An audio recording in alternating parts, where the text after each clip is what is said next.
After 15 minutes, we were finally ready for one of us to say the words that made my amazingly patient mother's smile grow even larger.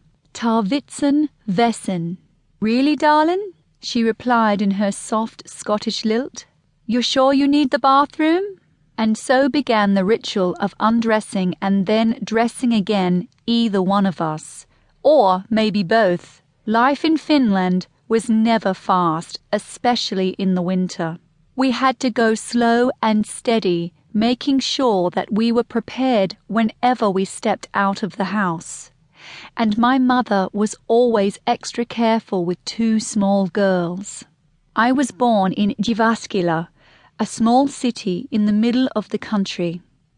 It's cold there, but nothing compared to the weather farther north, which is where we moved when I was 3. It was there, in Lapland, on the Arctic Circle, in the magical city where Santa Claus lived, that my mother learned how to dress us to survive the elements lying in wait outside the door. When she dressed me, I let my body go floppy and gave in to her hands as they put limbs into sleeves and added layer upon layer of warming fabric to my skin. Mum was always patient, kind, tender and loving with us. She seemed to have all the time in the world for us, and when she challenged Joy and me to see who could get dressed faster, we never felt as though we were being hurried along to make her life easier. She was just trying to show that even something boring like getting dressed could be fun.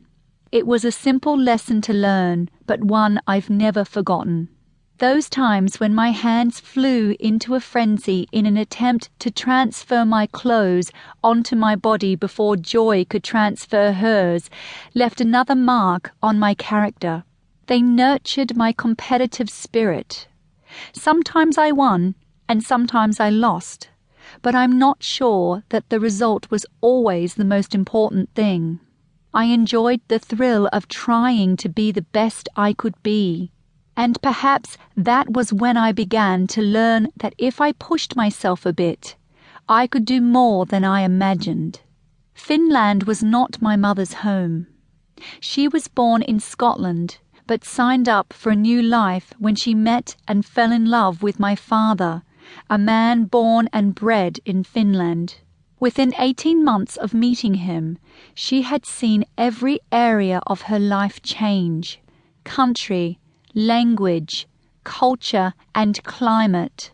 Also that she could join the man she pledged to spend the rest of her life with, for better or for worse. She was used to change.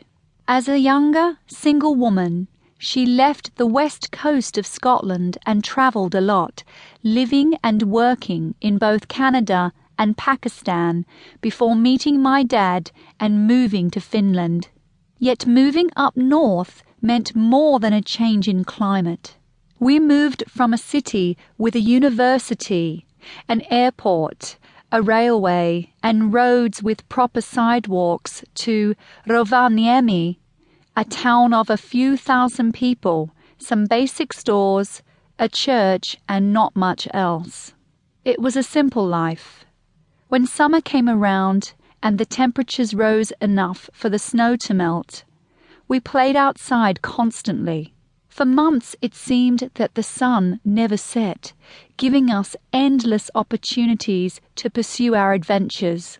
Dad played with us in the backyard, and we learned to skate and ski long before we rode bikes.